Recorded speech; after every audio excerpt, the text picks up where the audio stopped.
So to build a portfolio in medical school, you're going to do the following things. Number one, figure out what specialty it is that you're actually interested in. So you can do this by going to conferences, joining medical school societies. So at UCL, our MedSoc has individual specialty societies as well.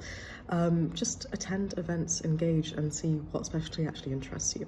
Number two, you're going to look up the application process for that specialty. Now, this assumes a prerequisite understanding of how training for doctors works in the UK.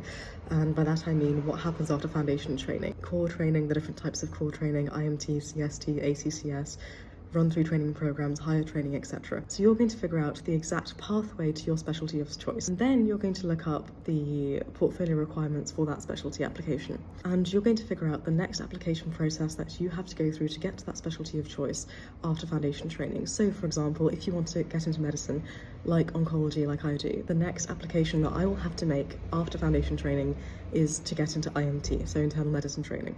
So I'm going to look up the different boxes that I have to tick for IMT. As you can imagine, most applications generally require the same things, so evidence of interest in the specialty, engagement with research, so conferences, presentations, publications. The different specialties and their respective bottlenecks to training do differ in their application processes and how they weigh different things.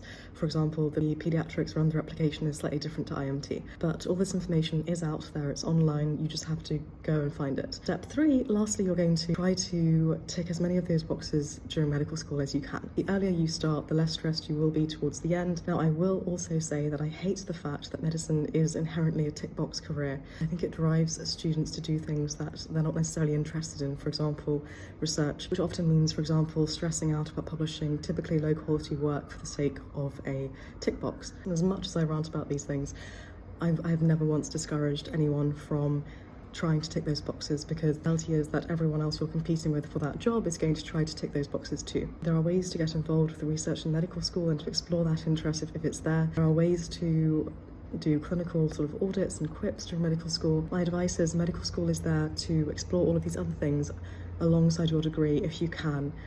And if you do anything like this, document it all, create a folder on your laptop called Portfolio Evidence and just throw certificates in there for everything that you do over the next few years that you're at medical school. And if you do this, I guarantee that your life will be significantly easier towards the end of medical school and foundation training, when you start to actually think about the future beyond F2. And you won't necessarily have to worry as much about collecting evidence for a portfolio whilst working a full-time job.